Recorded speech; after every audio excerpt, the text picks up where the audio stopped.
story tonight. Thanks, Hannah, for setting things up, hopefully. Yeah. All right. Scott's back at Brown Library in a different room. Yeah. Everybody all set in the room here? A couple years. Great. Then I will go ahead and call the City of Essex Junction City Council meeting for Wednesday, August 31st, 2022 to order. Thank you all for being here. Do we have any agenda additions or changes for tonight?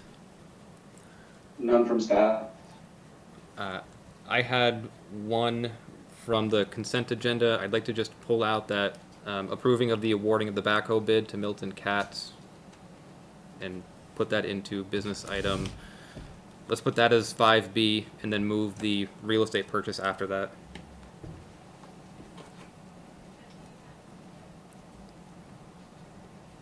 Great. Any other counselors? Great. So then I would entertain a motion to amend the agenda. I move that we amend the agenda as described. Thank you, Second. Raj. Thank you, Dan. Any further discussion? Hearing none, all in favor, please signify by saying aye. Aye. Those opposed say nay. Great, so that passed unanimously. Thank you. We can go into public to be heard. So this is a portion of tonight's meeting where if there are any members of the public who wish to speak to the board about something that is not on the agenda, now is the time to do so. Since there are no real members of the public that are here, please, using Zoom, go ahead, raise your hand. I'll make sure to give you some time to speak.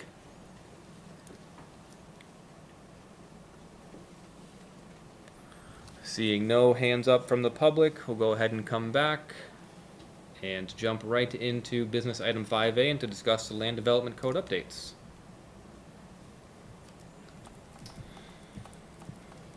Yeah, Andrew, this is just an opportunity for you all. You know, you got them on short notice before the last meeting for you all to just have a preliminary discussion. There's no action tonight, but just an opportunity to get some ideas flowing, figure out if there's questions or things you want staff to go back and look for. I did have an email exchange with Raj today, who was asking if somebody from the Planning Commission was going to be here, or Regina. We did not ask them to, which we should have in hindsight, so that some of those questions could be answered. So certainly, if you want to continue the discussion on 9/14, we could invite other parties to be here who wrote the updates to answer some of your questions. So I probably won't be able to answer many questions tonight, but I can certainly make a list, whatever you need. But the rest is yours.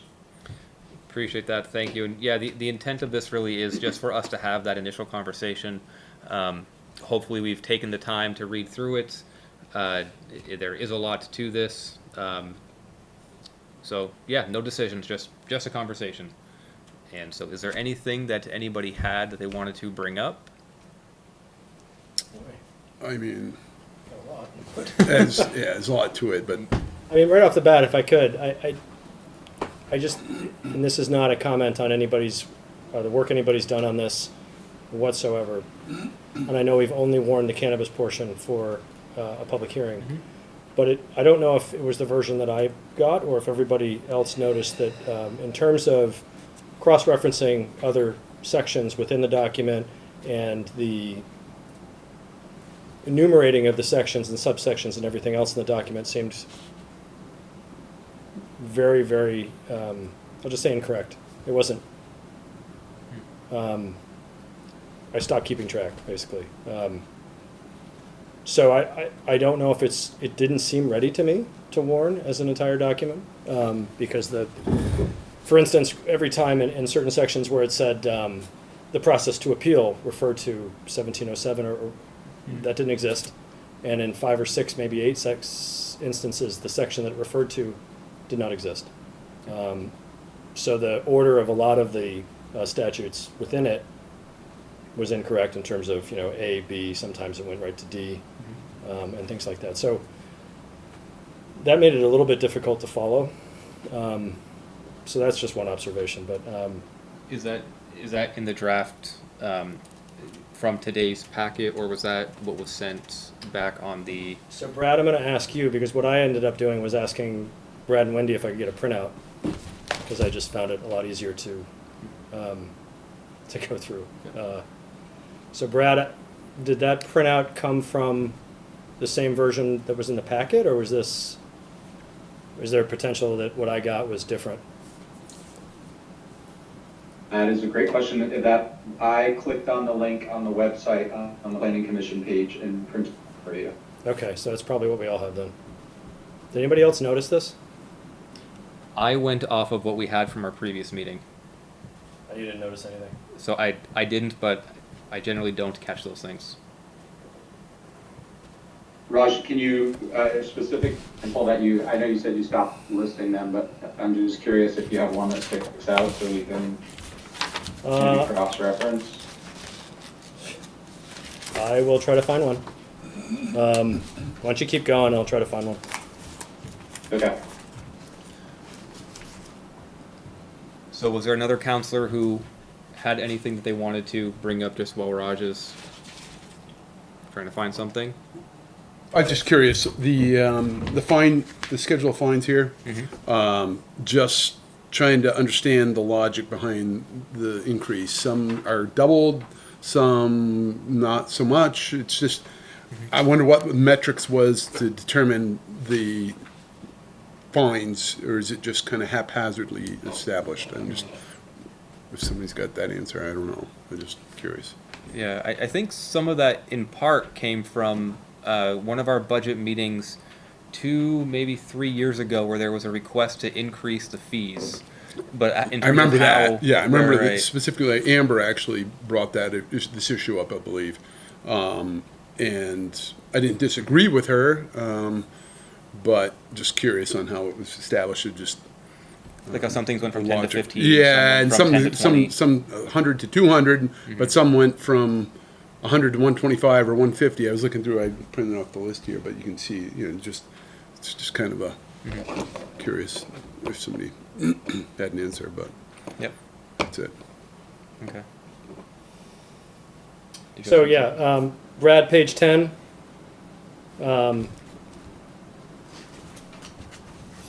It's 304B as one example. Duties and responsibilities of the Community Development Department. List 1, 2, 3 is blank, and then there's 4. Yep,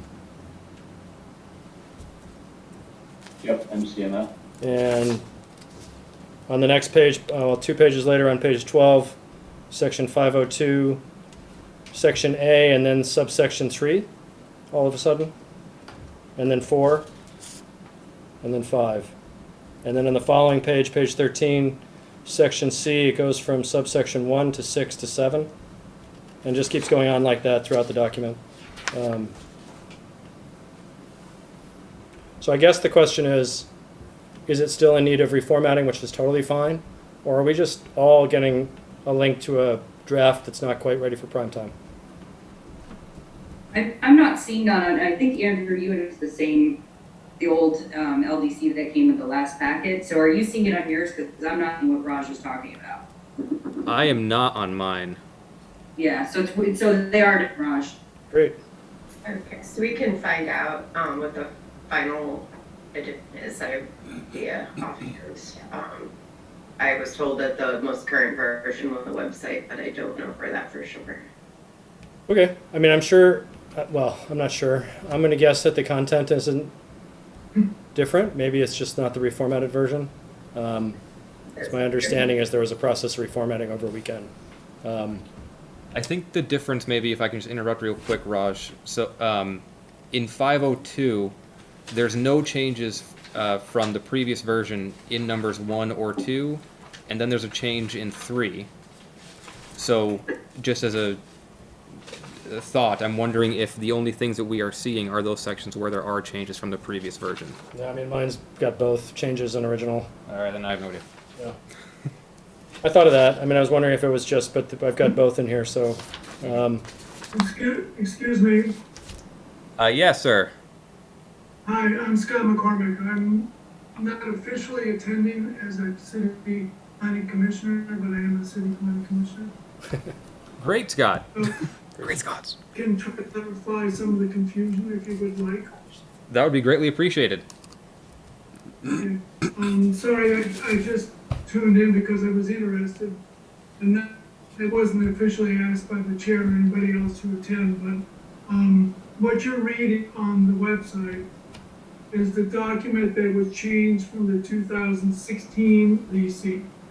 So those are changes only to the LDC from 2016. So when you see section A, then 3, 2 are 2 in 2016. We had asked that we have a version that included all the changes, tracked and changes from 2016. Obviously, that's not on the website yet. The version that was submitted to the commission in July, I can't remember the exact date, but it was the date of the training of new commissioners, was a full text of the LDC, which included all the sections that are missing. So seeing it's just the changes from 2016. So what you would have to do is the website and the 2016 version, and you would have to integrate it together in a hard copy, because they haven't been done. Great. So- Thank you for that, Scott. Yeah, thank you. So where did you guys got this from the packet 2 meetings ago? Yes. So now I've kind of. Sorry, Raj, that's my bad. I literally just clicked on the planning commission page and it says land development. It says Essex Junction agenda land development code updates. I presumed that's what those were. That's all right. So why don't, I'll go back and look at a later date. But let's, I guess let's get the, is it appropriate then to put the correct version on the website? It sounds like Yes. Scott, I mean, is It Scott? should be. Well, I don't mean that as a stupid question, as stupid as it sounds, I guess. I just meant, it sounded like from Scott there was a reason right. that things were done the way they were done. So I guess that's more what I was getting at. Like, what's the correct version that we're, assuming the more complete version is the one we want on the website. It sounds like both have a purpose. The whole complete version is very beneficial to get the full context. Okay. Yep. Whereas the one that's on the website that many of us may have would be great to see the changes, but then you just lose the context as to what 1 and 2 are. Yep, makes sense. That's good to know, though. Thank you again, Scott. Appreciate that. Yes, thank you for the explanation. Raj, did you have other questions? Oh man, I've got a list.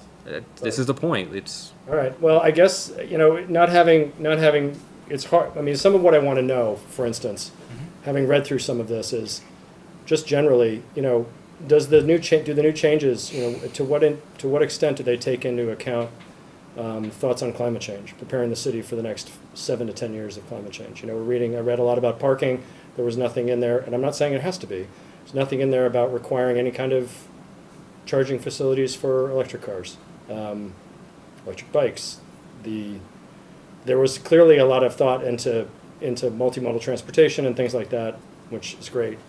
But generally speaking, it didn't feel like there was, and so I was curious from the Planning Commission, to what extent, if any, was that brought into this? That was a big one. So I guess I'll try to find the questions that are more thematic as opposed to specific, because I don't know if what I was reading was. So I'll just leave it there. We can maybe go around the room and I'll try to make sense of this then, because sure. George, did you have Nope, specific I'm good. themes or? nope, I'm good. The only thing that I wanted to bring up, I addressed a little bit at our last meeting, just around the residential 1 and residential 2 districts, allowing for now duplex, triplex, and potentially quadplex.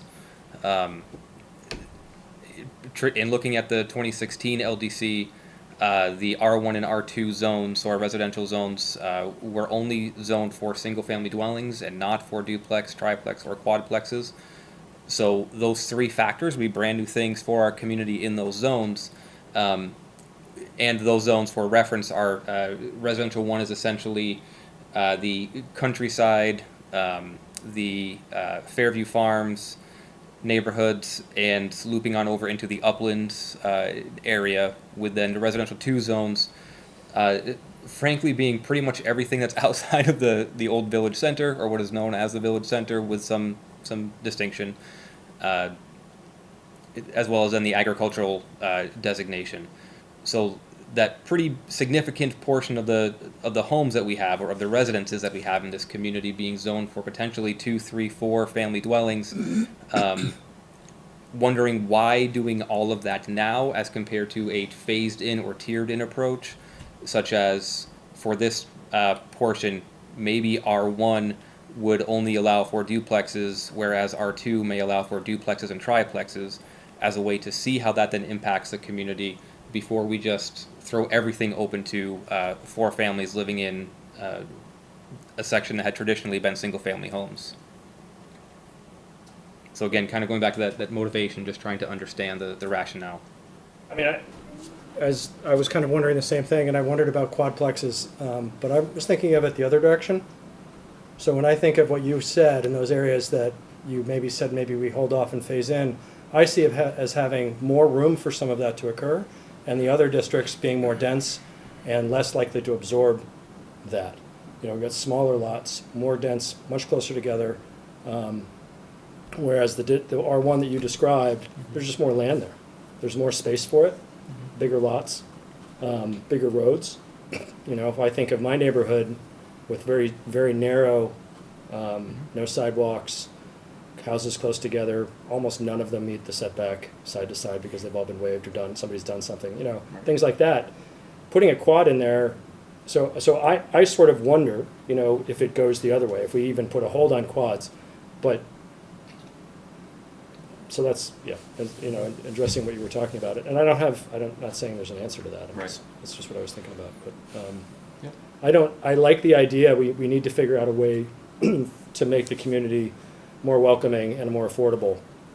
The other overall thought I had was, and I did reach out to the Housing Commission chairs from the village, you know, to what extent have they offered input in this? I know that there was one meeting where they came and they talked about a lot of things. They talked about potential including inclusionary zoning in this and decided not to. But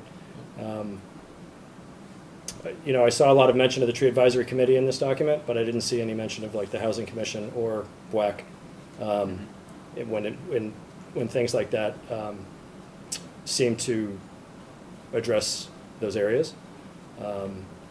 So in my mind, I'd almost want to hear from the Housing Commission on some of this before we hold a public hearing on it and get some of that feedback. And from Bike Walk, it seems like Tree Advisory was very much on top of it. So I just conflated two things there, sorry. But yeah, as far as the multi-family dwellings, there's definitely been some interesting comments out there. In the forums, so. Right.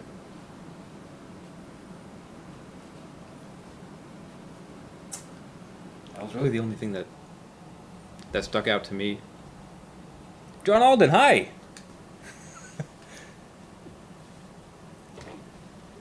You are muted if you wanted to unmute yourself, if you want to help provide any of that context that we talked about. To try to mute. Is it appropriate for us to speak from the planning commission's point of view, respond to some of your comments at this point, or you want to wait till later? I think that it is wholly appropriate. So we met with or had invited to our planning commission, the housing committee, a couple of times.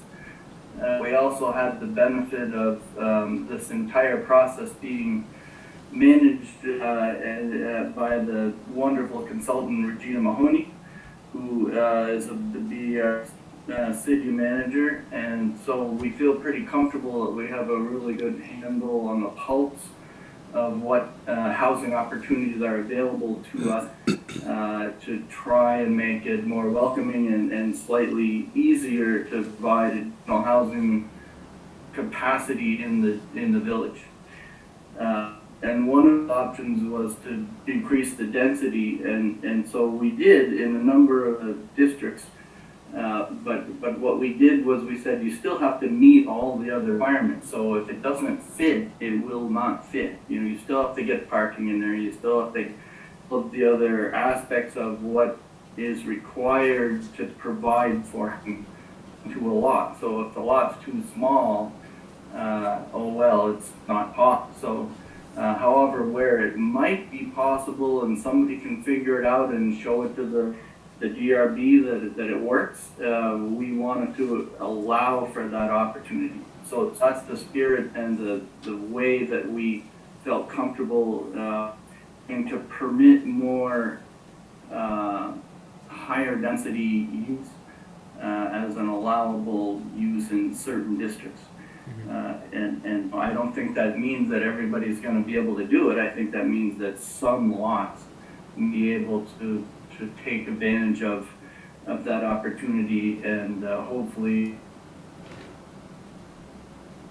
applications. The DRB will still have an opportunity to review all of the material, all of the requirements, all of the parking, setbacks and so on and so forth. So just because it's allowable doesn't mean it's possible or permitted. It just means that the village is saying, okay, it works. We want to see what you're thinking. Thank you, John. So that helped a little bit with some of the questions. Yes, sir. Amber, was there anything that you had that you wanted to bring up tonight? No, I'm all set. Okay. So I think from here, once we've concluded with cannabis, we'll go back to the land development code through the public hearing process, and or maybe have another exploratory conversation. Though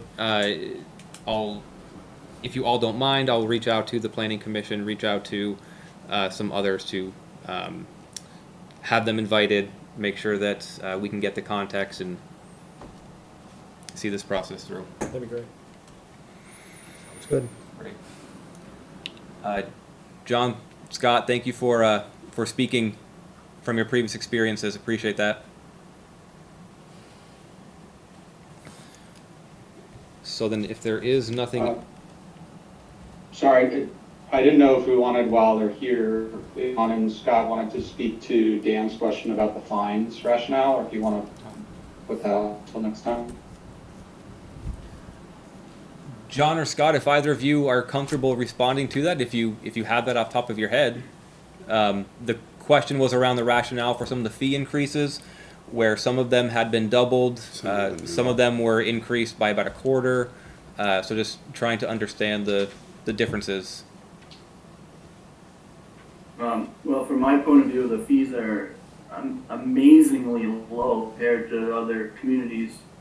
I think you could triple or quadruple them and they'd still be well within line of what's going on around you. I don't think you should be shy about the cost of development, the cost of not complying with development, the cost of any of these things. It's one of the most expensive undertakings imaginable right now, and your fees are amazingly low. So from that perspective, essentially what we believe is that you're attempting to catch up a little to what's reasonable and fair and where in the marketplace. I don't see them as being too high. Can I ask a follow-up to that? Go ahead. Dan, you want to go first? No, I hear what he's saying, and I don't disagree. That's the whole premise. I believe Amber brought it up. Like I said before, Amber, if I'm wrong, correct me, but that the fees were low and that we should be changing them. But my question primarily was, what was the rationale for for doubling some of them, not doubling some of them not even changing the fee? And if we're going to do it, I guess we should have some metrics that we're using to justify, we're going to double all the fees. Boom. They're all doubled or what have you, and just deal with it that way.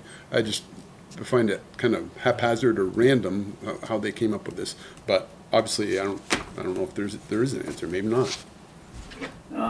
And there was discussion of each and every fee, so we didn't sort of choose. We actually focused on maybe what incentives out there where we thought not doubling or not increasing the fee was still appropriate. So it each item went through a separate review process. It may appear haphazard, but there was a rationale that includes who's really being asked to pay what and why, and where is it appropriate to have those expenses increased to be in relationship to other costs that are there for certain development types. So that was more the rationale than, okay, just make all of them higher.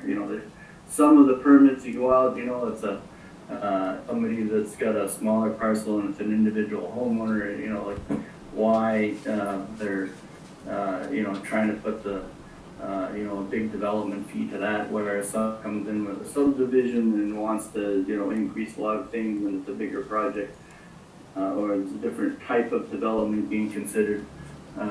That starts to hit a target that says, that's costing everyone in the village something. Let's put up to that. That's appropriate. So I guess my follow-up, John, is so you're saying compared to the peer communities were low. Is this something we should review every year and notch up with the thoughtfulness that is there a way we can identify a process to catch up and mitigate some of that? We're going to want to start to do a little more code enforcement and ordinance enforcement. We're going to need to, in some ways, recapture that somehow. That's going to be expensive. So I'm not saying one goes to the other necessarily, but that's a fair statement. My opinion is that the fees have maybe not been scrutinized adequately for some years. I'm not sure why. Probably because the land development code itself doesn't get updated, every 5 years or something. So, there is some where, maybe you're not paying as much attention to the fees as you could be. And, in my business, which is all about development and building things and construction, we're seeing fees and costs for things go up incredibly over the last 5 years and since the last time we did the land development code. And I think it's good policy to keep an eye on things, make sure that the true cost of doing business and the true cost of what the village is going through is reflected in the fees that we charge, and just like any other business. And yet where you're looking to incentivize some type of development, you might soften that a little bit and say, this and that's important to the village, and for those reasons, we're trying to make it as affordable and as possible for people, to achieve those. thanks. Just curious, John, how we compare with the town with their fees. Which town? The town of Essex? I still think we're trailing them a bit on fees.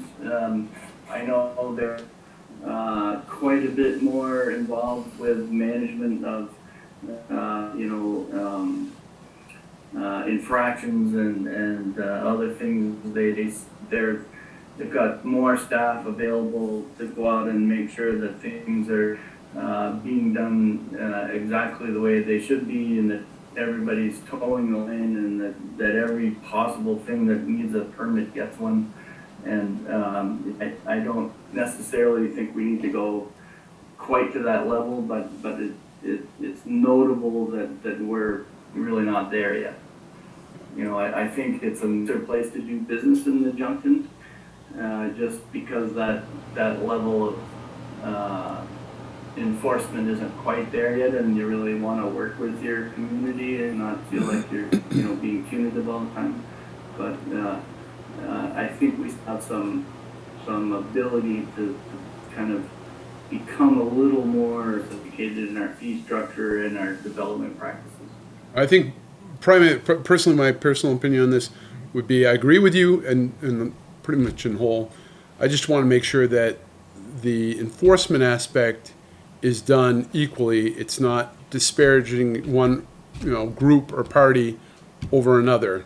I just like to see fairness, so just my personal experience in my enforcement career in law enforcement, doesn't matter who you were, everyone's treated the same. Our goal with the rewrite of the land development codes was highly influenced by the notion that we wanted to be more clear about the things that the village wants to promote in terms of development types and locations, and really give applicants a chance to hear what we want rather than just be told what we don't want or something. We want them to get a strong message about what we do want, and we wanted to put some incentives in place to allow that, and that should be reflected all the way down through the entire structure, the land development code and the enforcement, but the enforcement really should be across the board. You have a rule in place, that's the deal, applies to everyone. And, if people know that your land development code is well written and that's what you want and they give it to you and everybody knows what the story is, then that's fair, and that is the best way to do business. You don't want people feeling like they're somebody else got something they didn't get or something, whatever. You want it to be as fair as you can make it across the board and as clear as you can make it for the developers and the applicants who, there's quite a bit of risk in this kind of thing, and the more we can be clear and help them find what we are looking for, that's the best thing. Thank you. Thank you again, John. Andrew, sorry, can I circle back one more to Raj's earlier comment about climate change? I don't think John was on then. Raj, do you just want to read that? Yeah, John, I don't know if you were here for part of the discussion where it looks like I had an incomplete, I kind of poured through an incomplete version of the changes, so I don't think I've seen everything. But I just wanted to ask from the Planning Commission as to, to what extent were issues around climate change and preparing for climate change and setting the village up that way, taken into account through this process. I know it was a very long, deliberative process, a lot of work. I guess I was trying to get an idea of that. So climate change is something that's affecting all of us in various ways. My business as an architect is responding drastically to these things. We find mostly complying and working with Efficiency Vermont and the development of the Vermont residential and commercial building energy codes is a key factor in how the state is moving forward with its plan. It has a huge energy plan that addresses all sectors, including housing and built environment. It's I think still the best information available for people is that insulation and air sealing is the number one thing you can be doing to a building to improve its energy efficiency. And aside from that, it's just efficient systems, and there's quite a bit of movement toward electrical. We try to promote those same ideals in the land development code, although most of that comes down through state mandates. So there's a lot of language in there that got updated related to solar power and related to other large energy grid kind of things that aren't really the normal for most of the people around. But we are, the village it's got a high number of residential properties. It would be great to see more and more properties become sort of locally efficient, which in a lot of cases is solar power. and going through the different vendors and different programs to get more solar to those locations. It's not exactly something we feel like we can mandate in the code, for example, but all of the things that we had to do for the state requirements were done, and we had several presentations by folks on what those were and how that would impact the village. I know from 2 rounds of land development code, there's some pretty interesting things about what our town, what our village comprehensive plan has to say and how it fits into the regional planning that is, on a pretty high level about, why Whitcomb Farms gets to put in a giant solar array. And that's allowed for, it's great, it's a different kind of farming, we all have to get used to it. But for the average person, it's not quite the kind of thing you're going to see regulated in the land development code. For the average person, it's, there's just a tremendous amount of information out there about how you can become more efficient. There are programs through Efficiency Vermont that we encourage everybody to take advantage of. But the land development code itself doesn't necessarily go promote how to deal with climate change. It's not a straight shot yet. There is a task force on climate change at the state level. They've issued their first report, which kind of sets out a roadmap. It's not necessarily all the answers yet, but it's providing guidance for how we go about the next number of years. There are targets out there. There are 2030 targets, there are 2050 targets. You decide which ones you guys want to try and aim at, and we'll be happy to help you with ways to get there. But they're pretty aggressive, and some of the things are pretty outrageous, like Burlington is experimenting with no fossil fuel burning. So, what does that mean? You're going to tell everybody to throw out their wood stoves and get off oil? That's a pretty tough call, and when the guy has 5 years of wood lined up in his backyard. So we've got a lot of work to do to sort out climate change and our impact on climate change in Vermont. There are, as I said, there are national and state level programs and studies being done to figure that out, and hopefully we'll get great guidance from our own state, and it'll trickle down to Efficiency Vermont and programs that are funded to allow the basic homeowner and other village residents to achieve something better than they have now. I guess, part of what I was thinking was, I read a lot of sections on parking and parking lots, and I didn't know if there was any thought given to incentivizing in one way or another for developers to add charging stations or other things. There's a lot in there about bicycle storage and everything, which is great. There is. And there was one reference. There's electrical charging stations that are also regulated in the energy code. You get points for doing things in certain cases. There's incentives for doing that. There's fascinating information out there about how many electric cars are possible, what it means to the grid to have charging of all these cars that you want to have charged, how fast this is going to happen, how fast this can happen. And the land development code is probably consistent with what's required in the state energy code, and it probably doesn't push a lot harder than that.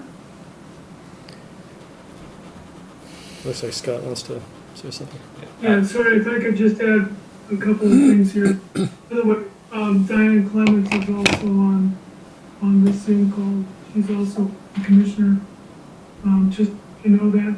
Yep. But secondly, one of the things that I said when I interviewed the planning commissioner was I was interested in how the comprehensive code or comprehensive plan will be implemented.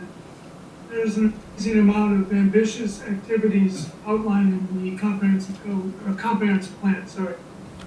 And what I'm interested in is trying to figure out what the priorities are. So things like Roger, you're talking about electric charging stations. What other things in the annex, which is the energy portion of the code of the plan, can be implemented? What are the priorities for the city as we move forward? Right now, I think it's open to discussion as about where we go with the comprehensive plan. Now that the LDC is basically in its final stages, what is the next activity that the city wants to undergo? And climate change is something that I'm very interested in, and being reasonable and flexible in terms of adaptation. I think mitigation is possibly a smaller portion of it. The wind farm, obviously, or the solar farm is obviously part of that. But what can we do for adaptation? And I think this is something that could be a discussion as we move forward. I think that'd be great. Yeah. Thank you, Scott. That does bring up a great point that as a board, we've never talked about what our priorities would be, what we would like to see in terms of a climate goal. It was mentioned before about there's goals from 2030, there's goals for 2050, there's goals that we could come up with ourselves. Is a conversation we haven't had, so it's one that we will need to sooner than later. I think it'd be a great conversation. You know, there's one line in here I read, and I think it was out of context because of my version, in terms of prepping some stormwater for a 25-year storm, and that just seems so low to me as a number. But you know, it's out of context for me, and that's not my specialty. And I think just generally we were hoping to hear from Chelsea anyway in this process. Probably hear from her on cannabis and some other things, but it just occurs to me that, you know, because we're getting so much denser in the village, there's so much more impervious space, the storms are getting bigger, we're getting more people in here with fewer space, with less space. I was curious to what extent. I think John answered a lot of that, but I think a conversation, Dan, we see you, a conversation amongst the board like that around the comprehensive plan and climate goals would be great. So I made one of that. Can I pitch in? Go ahead, Diane. John and Scott have been right on as to where the planning commission was discussing things. The land development code as it's currently sitting in front of you will comply with state regulations as they are and the incentives that they have provided. The planning commission spent a lot of time to make sure that bicycle availability and all the things that goes with bicycle storage and transportation and whatnot were reinforced in the code. The fee schedule is such that, as John said, has been woefully behind. The planning commission over the last few years has asked Robin why the fees weren't being adjusted on a yearly basis, and I believe in the last 6 months he actually did that. And then in this review, we looked at them again and encouraged him to raise them, given what our neighbors are doing. There's a lot of regulations with the land development code that's actually imposed by the state. So we have to go by what the state requires. And if you will please read the introductory paragraphs, I think it's like 3 or 4 pages of why things were done. That may answer a lot of the questions you have. It has been part of the conversation along the way. Actually, the planning commission is supposed to meet, I guess, on tomorrow, but the meeting has not been warned. So, since it's the first Thursday of the month, so I would leave it to the city council as to, and the managers as such, as to when the next meeting of the planning commission will be.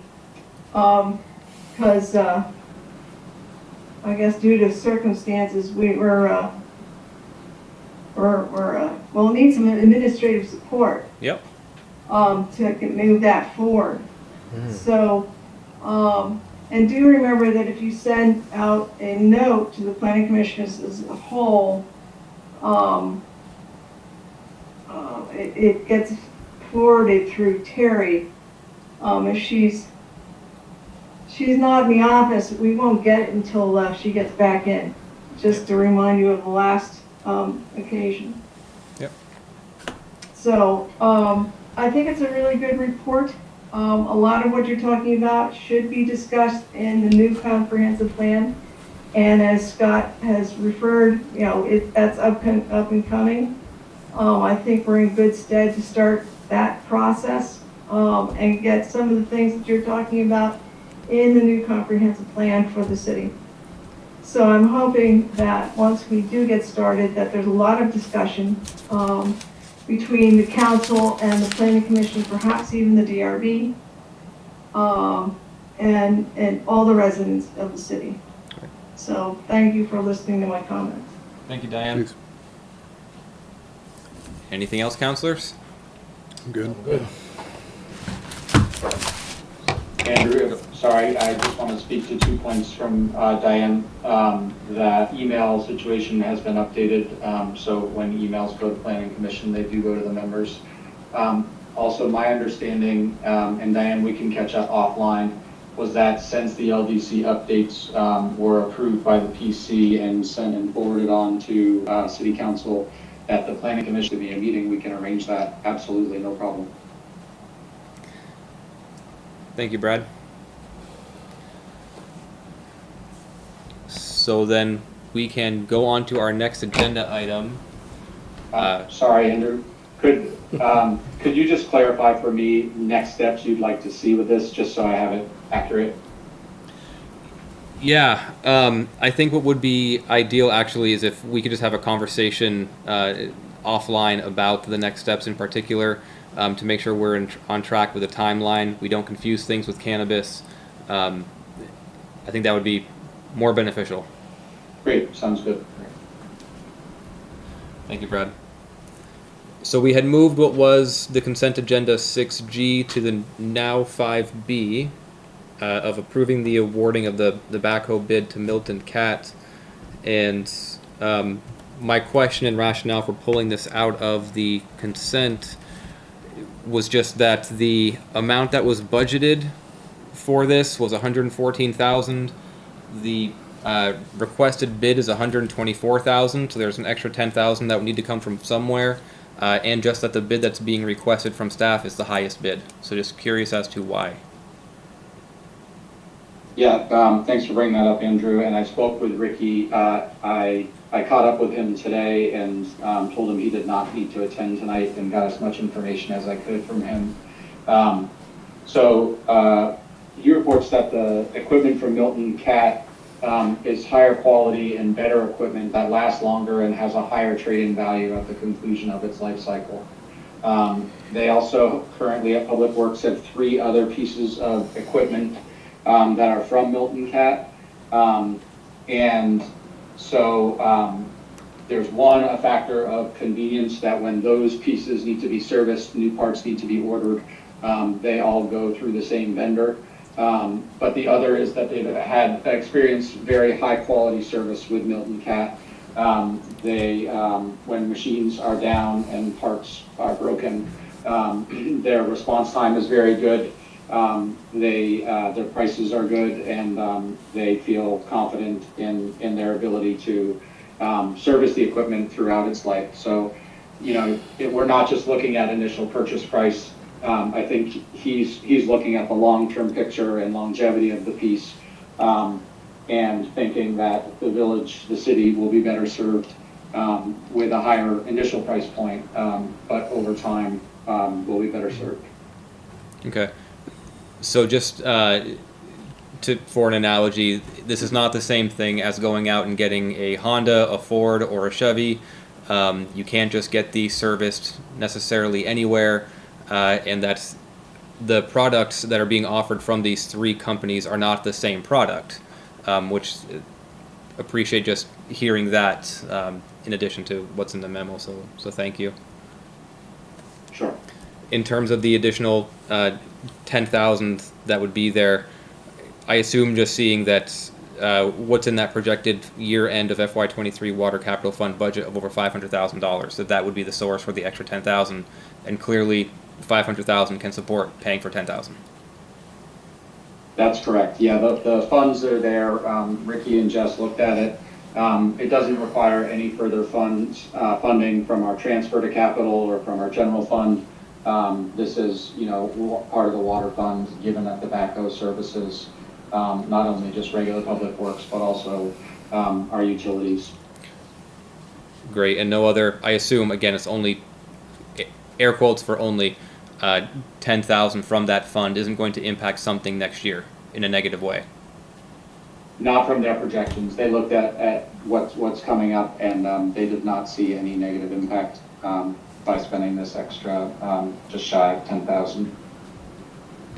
Great. Are there any other questions from counselors? Nope. Then on this one, I would go ahead and I'll go ahead and make the motion that the city council award the bid for the backhoe to Milton Cat in the net amount of $124,000. I'll second. Thank you, George. Is there any further discussion? Hearing none, all in favor, please signify by saying aye. Aye. Aye. Those opposed say nay. Great. Thank you. Our next agenda would be, our next item would be in executive session, so we can jump into the consent agenda. I move we approve the consent agenda. Thank you, Dan. I'll second. Thank you, George. Any further discussion? Hearing none, all in favor, please signify by saying aye. Aye. Those opposed say nay. Great. Going into the reading file and board member comments, is there anything anybody wanted to ask or bring up? No, I'm good for now. Okay. Brad, Wendy? I think we're good.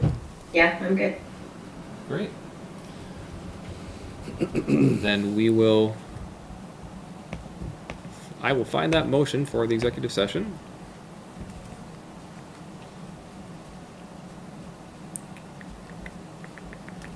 Somewhere.